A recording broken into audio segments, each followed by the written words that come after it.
Hi all, this is Venkatesh. Welcome to Tech Tip of the Day. Today we are looking at simple VBA code to save all the worksheet in a workbook at cell A1. Let's jump in. Here I have some sample code. You need to paste this code in personal macro workbook.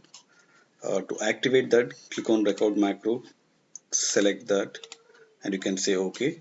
If you don't have a developer ribbon active, you can just go bottom of your Excel sheet and click on this macro record button. It comes back to same window.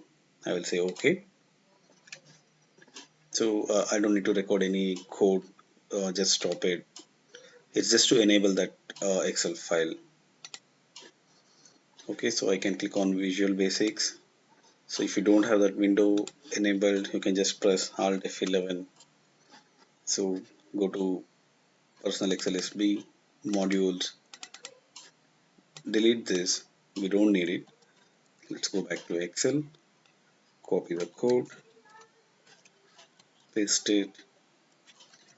So just save it.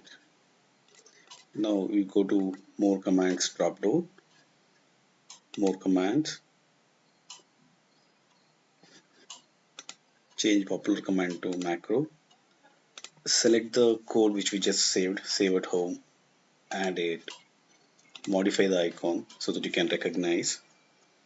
Say, let me select sheet. Say okay. You can choose whatever the icon you like it. Say okay. So now that icon came, let me add a couple of sheets.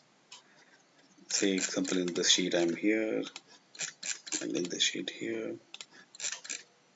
So wherever your extreme end, wherever it doesn't matter. So when you run this macro, it should bring back to cell A1. So if you look at all the sheets, it's in cell A1. You don't need to do control home all the time for all the sheets.